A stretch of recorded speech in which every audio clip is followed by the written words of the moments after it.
Okay, hello everybody, this is Hanmat Singh Lodi and welcome back in my YouTube channel।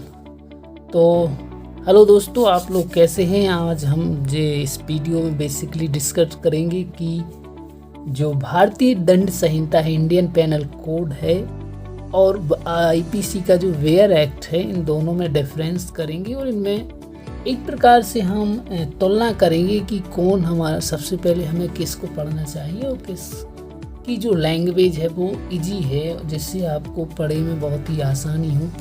तो देखिए, सबसे पहले जब हम वेयर एक्ट की बात करें तो ये CLA का वेयर एक्ट है, और ये भी जो प्रोफेसर सूर्य नारायण मिश्र हैं, एक बहुत ही अच्छे राइटर हैं, फेमस राइटर हैं। हिंदी मीडियम के लिए उन्होंने बहुत सारी बुक्स हैं जो लिखी हुई हैं। तो अगर हम पहले नंबर वेयर एक्ट की बात करें तो वेयर एक्ट CLA का भी है, जो बहुत अच्छा वेयर एक्ट रहता है। और इसमें देखिए आपको डायरेक्ट पूरी चीज़ें दी हुई हैं और आपको मोटाई से ही पता चल जाएगा इसकी मोटाई इतनी है। और आप बुक देखिए, बुक की जो मोटाई है, हमने बेसिकली कॉलेज से हमारी इसी हुई थी। तो क्वेश्चन यह है कि स्टार्ट कैसे करें, कौन सी चीज़ से हम पढ़ाई करें। तो यदि आपको भविष्य में लॉ के क्षेत्र में या लॉ प्रोफेशन में आपको बहुत अच्छा करना है, क्योंकि लॉ का जो प्रोफेशन है, मेरा मानना है ये स्टडी बहुत ज़्यादा मांगता है। चाहे आप एक प्रकार से जज बनना चाहते हो, या फिर एडवोकेट्स बनना चाहते हो, या फिर आप ADPO बनना चाहते हो, या आगे फिर हायर एजुकेशन में जाना चाहते हो, PG करना चाहते हो, तो आपको लॉ समझना बहुत ज़रूरी है। और लॉ में कॉन्सेप्ट जो आपके हैं वो क्लियर होना ज़रूरी है, क्योंकि लॉ की जो पढ़ाई है बिल्कुल डिफरेंट है हर चीज़ से। यहाँ पे आपको नई चीज़ ये मिलेगी, केस लॉ के साथ आपको केस मटेरियल्स के साथ चलना पड़ेगा। जब आप कोई सेक्शन पढ़ते हो तो आपके लिए उस हर एक सेक्शन के संबंधित आपको कई केस लॉ मिल जाएंगे। अगर आप मान लीजिए केमिस्ट्री पढ़ते हैं तो उसकी प्रयोगशाला आपकी क्या है, आप केमिस्ट्री लैब में जाएंगे।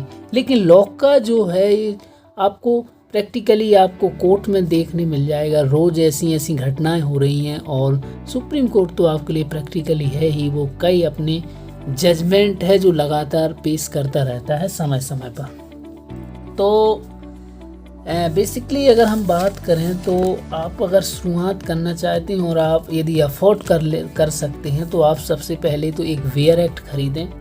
और चूँकि बुक थोड़ी महंगी होती हैं, अब जैसे ये बुक है तो ये 500 550 की बुक है, और वेयर एक्ट चूँकि आपको 200-250 में मिल जाएगा, 200 में मिल जाएगा आईपीसी का, CLA का। तो वेयर एक्ट तो आप खरीद ही लें। और यदि आपने एडमिशन मान लो अभी फर्स्ट ईयर में लिया है तो आपको 1 या 2 या 3 बुक इसी हो जाती हैं कॉलेज से, तो आप उसी वेयर एक्ट की बुक भी अपने साथ रखें। क्योंकि जैसे आप मान लीजिए, हम आपको दिखा रहे हैं यहाँ पे अपराध एलिमेंट्स ऑफ क्राइम जी हैं। तो देखिए यहाँ पे हर एक चीज़ इसमें दिया है कि अपराध कब बनता है, हर एक चीज़ के यहाँ पे एलिमेंट्स बनते हैं।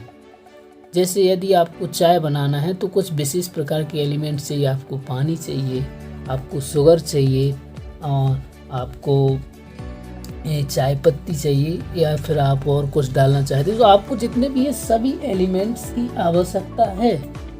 ऐसे ही जब हम एक क्राइम्स की बात करें तो क्राइम्स में भी कुछ एलिमेंट्स बनते हैं। जैसे जी कह रहे हैं कि एक मानव जिसे एक विशिष्ट ढंग से वैधिक बाध्यता के अधीन कार्य करना है तथा जो दंड आरोपित के लिए उपयुक्त विषय है। मीन्स एक सबसे पहले तो क्या होना चाहिए, मानव होना चाहिए।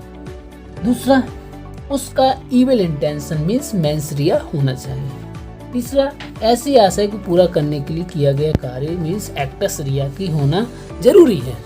और चौथा, ऐसे कार्य द्वारा किसी मानव या संपूर्ण समाज के लिए एक क्षति हो, सीधी सी बात हो कि किसी व्यक्ति को या सोसाइटी को क्या उससे इंजरी होना चाहिए, तो हम क्या मानेंगे वो एक क्राइम बन चुका है। ठीक है।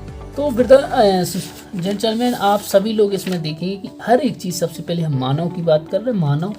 उसके बाद हम दूसरे इसमें जो आपराधिक एक्टस रिया की बात कर रहे हैं, मेंस रिया की भी बात कर रहे हैं। यहाँ पे मेंस रिया भी क्या होता है और एक्टस रिया क्या होता है, ये सब आपको पूरा देखिए सिस्टमेटिक बताया गया है। उसके बाद इंजरी टू ह्यूमन बीइंग्स क्या होती है ये भी आपको। लेकिन जब आप बेयर एक्ट की बात करेंगे तो बेयर एक्ट में आपको ये सब चीज़ें नहीं मिलेंगी। उसमें सीधा ये लिखा होगा कि किसी भी क्राइम्स को बनने के लिए 4 तत्वों की आवश्यकता है और वो चारों तत्व लिखे रहेंगे। उसमें विस्तार से कुछ नहीं लिखा रहेगा। तो दोस्तों, आप यदि फर्स्ट ईयर में हैं तो आपके लिए मेरा ये मानना है कि फिर कुछ भी समझने नहीं आएगा कि आखिरकार मेंस रिया क्या है। तो यदि मेंस रिया है या एक्टस रिया है या फिर इंजरी है, इसको अगर आपको समझना है तो सबसे पहले आपको दोस्त बुक तो उठानी ही पड़ेगी। बुक उठाने से क्या होगा, आपके जो कॉन्सेप्ट है बहुत अच्छे से क्लियर होंगे। तो अब आप देख सकते हैं कि ये जो बुक है हमारी, इसमें देखिए आपको जब हमने क्या एलिमेंट्स ऑफ क्राइम इसकी बात की, उसके बाद आप देखिए कि मेंटल एलिमेंट्स इन क्राइम, जो मानसिक रूप से जो तत्व रहते हैं कौन कौन से होते हैं, इसमें पूरा सिस्टमेटिक से हमारे लिए बताया गया है।